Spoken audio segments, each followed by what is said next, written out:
हर भय से परे, क्योंकि भय तब तक रहता है किसी भी चीज का जब तक उसके सत्य से तुम अछूते रहते हो। जैसे जैसे तुम्हारा मन उस सत्य को अपने अंतर भरने लगता है, मन के सारे भय समाप्त होने लग जाते हैं। वो सत्य ही निर्मल प्रेम की अनुभूति तुम्हारे अंदर पैदा करता है, क्योंकि पूर्ण सत्य से ही प्रेम पैदा होता है। विचार कर देखना, जिन वहम और भ्रमों की वजह से तुम्हारा मन डरता रहता था, जैसे जैसे ही उन वहमों का सत्य तुमने जाना, तुम्हारा मन उस भय से मुक्त हो गया। अर्थात वो सत्य तुम्हारे मन में प्रेम बनकर बह गया। जितना जितना तुम अपने अंतर, अपने सत्य में उतरोगे, उतना उतना जानोगे कि भय ने तुम्हारा साथ छोड़ दिया है। और तब जानोगे उस भय के कारण द्वैत था, उस भ्रम के कारण द्वैत था। कोई कंसंट्रेशन नहीं, डायरेक्ट वॉच, सहज और सरल है। एक ध्यान ही ऐसा है जो तुम्हारे मन की सब तरंगों को शांत करता है। जैसे जैसे ये तरंगे तुम्हें छोड़ती चली जाती हैं, अर्थात शांत होती चली जाती हैं, वो इतनी स्ट्रांग हो जाती हैं कि अपने आप तुम्हारी प्रकृति में, तुम्हारी ऑरा जहाँ तक है, उसमें शांति प्रिवेल करती रहती है। तुम्हारे मन में शोर है तो प्रकृति में भी शोर ही है। तुम्हारे आसपास, तुम्हारी ऑरा में सारा शोर ही शोर है, क्योंकि जैसी तुम्हारी मन की स्थिति है वैसी ही तुम्हारी ऑरा बनती है। साधना के शुरुआत की बात है, ज्ञान के तल पर ये उतर रहा था। शांति चाहते हो तो अपने मन को शांत करो। तब ये बात समझ में नहीं आ रही थी कि अशांति तो बाहर से आ रही है, इसलिए मन अशांत है। अपने मन को कैसे शांत किया जाए? लेकिन धीरे धीरे देखा, जैसे जैसे मन शांत होने लगा तो बाहर की अशांति भी मन को अशांत नहीं कर पाती थी। माया है, इसलिए पूर्णता से विश्वास नहीं आता था कि अपने मन को शांत करके शांति कैसे बाहर भी बनाई जा सकती है। अपने अंतर की तरंगों को शांत करने में खुद में कमी है, इसलिए तप की अभी और ज्यादा जरूरत है। जब तुम्हारे अंतर की तरंगें ठहर जाती हैं गहरे शांत जल की तरह, तो बाहर भी वो तरंगे नहीं रहती। एक कवच की तरह वो ऑरा तुम्हारे आसपास रहती है। संसार के, तुम्हारे मन के सारे शोर को समाप्त करती चली जाती है। तुम्हारी तरंगे ही इतनी शुद्ध हो जाती हैं, इतनी शांत हो जाती हैं कि कोई भी डिस्टर्ब करने वाली तरंग तुम्हारे आसपास भी नहीं फटकती। इसीलिए आप देखोगे जो लोग बहुत गहरे हो जाते हैं, जिनकी ऑरा बिल्कुल शांत हो जाती है, उनके पास आम जीव टिक ही नहीं सकता, उनके पास टिकता ही नहीं कभी। इसलिए तुम अपने अंतर का ख्याल रखना, अपने मन के हर सफुरने का।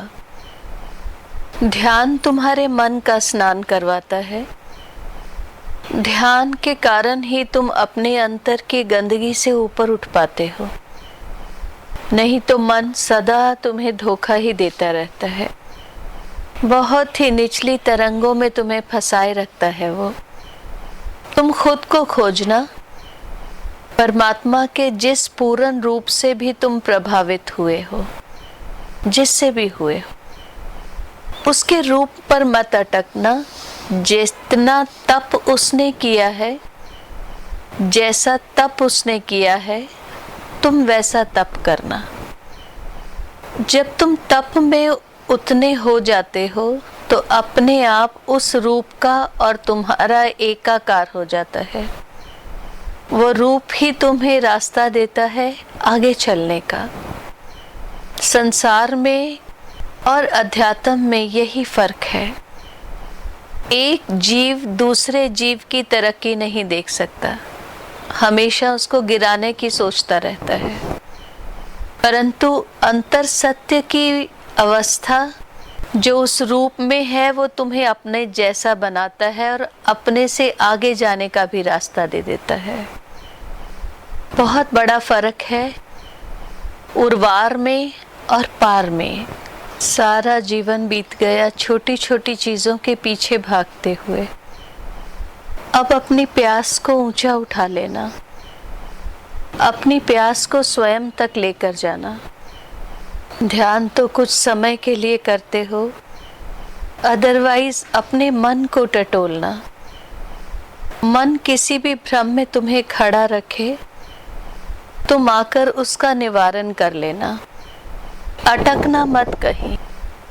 अगर अंतर गुरु तुम्हारा निवारण कर देता है तो सही, नहीं तो उसका निवारण यहाँ करवा लेना। ऊंची उड़ान भरनी है तुम्हें, बहुत ऊंची। और भार तुम्हारे मन का जितना हल्का होगा, तुम जितने हल्के होगे उतना ही ऊंचा उड़ सकोगे। इसलिए ड्यूटी समझकर इनको पूरा करना।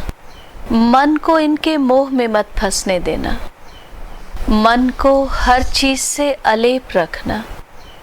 बंधन में मत बंधना, मन के बंधन में। हर चीज तुम्हें अपने से मुक्त कर देती है, लेकिन तुम्हारा मन ही उससे मुक्त नहीं होना चाहता। डर तुम्हारा सुरती द्वार, उसका डर है। कहीं पर जाकर माथा टेकते हो तो इसका मतलब ही है उन चरणों से इस दर को खोलने के लिए तुम भीख मांगते हो, उनसे उनकी कृपा मांगते हो, उनका प्रेम और विश्वास मांगते हो अपने इस दर को खोलने का। तुम्हारी अंतरात्मा जीवात्मा जब इस दर पे आ जाती है तो ये दर अपने आप ही खुल जाता है, अपने आप ही। अंतर साधना तुम अपनी जीवात्मा को वहां तक लाने के लिए करते रहते हो। ऑलमाइटी जो सब जगह है, सब तरफ है, वहां आ ही गए तो छोटा मोटा क्या मांगना, उसमें लीन होना ही मांग लेना। जब भी किसी तपोस्थान पर जाओ, किसी तीर्थ स्थान पर, तो वहां के शोर शराबे से दूर तुम अपने ध्यान में वहां बैठना। किसी भी धार्मिक स्थान, तपोस्थान, तीर्थ स्थान पर जाने का अर्थ ही ये है कि तुम वहां से वो कृपा मांग कर लाओ। ये आत्म मंथन की तरह ही है कि वहां जाकर भी क्या तुम यही मांगते हो? मांगते हो तो बहुत अच्छा, नहीं तो आगे से सुजागी रखना।